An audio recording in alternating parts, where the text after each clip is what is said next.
ഇൻസ്റ്റാഗ്രാമിൽ നിങ്ങൾക്ക് ക്യാഷ് കിട്ടിയിട്ടുണ്ടോ? അത്യാവശ്യം ഫോളോവേഴ്സും വ്യൂസും ഒക്കെ ഉള്ളൊരു അക്കൗണ്ട് നിങ്ങളുടെ എങ്കിൽ ബ്രാൻഡ് കൊളാബറേഷൻസ് വഴി നിങ്ങൾക്ക് ക്യാഷ് കിട്ടിയിട്ടുണ്ടാവും. ഇനി അതല്ലെങ്കിൽ ഞാൻ വേറൊരു വഴി പറഞ്ഞുതരാം. ഫ്ലിപ്കാർട്ടിൽ നിന്ന് ഒരു സാധനം മേടിക്കുക, അതിൻ്റെ വീഡിയോ എടുക്കുക, റിവ്യൂ ഇടുക, അത് റിട്ടേൺ അയക്കുക. ഫ്ലിപ്കാർട്ടിൽ നമുക്ക് സാധനം കിട്ടുമ്പോൾ നമ്മൾ പേയ്മെന്റ് കൊടുത്ത് തന്നെ റിസീവ് ചെയ്യണം. ശേഷം നമ്മൾ റിട്ടേൺ അയക്കുമ്പോൾ നമുക്ക് ആ പൈസ തിരിച്ചു കിട്ടും. ഈ റിവ്യൂ ഇടുമ്പോൾ ആളുകളോട് പറയണം, ലിങ്ക് എന്ന് കമന്റ് അടിക്കുവാണെങ്കിൽ അല്ലെങ്കിൽ ഏതെങ്കിലും ഒരു വാക്ക് പ്രൈസ് എന്നോ കമന്റ് അടിക്കുവാണെങ്കിൽ നമ്മൾ അതിന്റെ ലിങ്ക് അയച്ചു തരാമെന്ന്. അങ്ങനെ ലിങ്ക് ഇട്ട് കഴിഞ്ഞ് കഴിയുമ്പോൾ ആ ലിങ്ക് കയറി അവരത് പർച്ചേസ് ചെയ്ത് കഴിയുമ്പോൾ നമുക്കതിന് കമ്മീഷൻ കിട്ടും. വിഷ് ലിങ്ക് എന്നുള്ളൊരു ആപ്ലിക്കേഷൻ ഡൗൺലോഡ് ചെയ്തിട്ട് വേണം ഈ പരിപാടികളൊക്കെ ചെയ്യാൻ. നമുക്ക് അങ്ങനെ കിട്ടിയ കമ്മീഷൻ അതിപ്പോൾ എത്ര ചെറുതാണെങ്കിലും നമുക്ക് അടുത്ത മാസം തന്നെ അക്കൗണ്ടിലോട്ട് ക്രെഡിറ്റ് ആകും. പിന്നെ ഇൻസ്റ്റാഗ്രാമിൽ നിന്ന് പണം ഉണ്ടാക്കാനുള്ള വഴിയാണ് സബ്സ്ക്രിപ്ഷൻ. പല ചേച്ചിമാരും ഇപ്പം അങ്ങനെ ചെയ്യുന്നുണ്ടല്ലോ. ഇൻസ്റ്റയിൽ നമ്മൾ റീൽ ഇട്ട് കഴിഞ്ഞാൽ അല്ലെങ്കിൽ അതിന് എത്ര വ്യൂസ് ഉണ്ടെങ്കിൽ നമുക്കതിന് ഫേസ്ബുക്ക്, യൂട്യൂബ് ഇവിടെയൊക്കെ കിട്ടുന്ന ആ വ്യൂസിന്റെ ആ ഒരു മോണിറ്റൈസേഷൻ പരിപാടി ഇവിടെ ഇല്ല.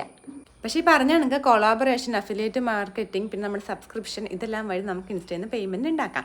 അപ്പോൾ നമ്മുടെ വീഡിയോ യൂസ്ഫുൾ ആവുമെന്ന് തോന്നുവാണെങ്കിൽ വീഡിയോ ഒന്ന് ലൈക്ക് ചെയ്യാനും അക്കൗണ്ട് ഒന്ന് ഫോളോ ചെയ്യാനും മറക്കല്ലേ.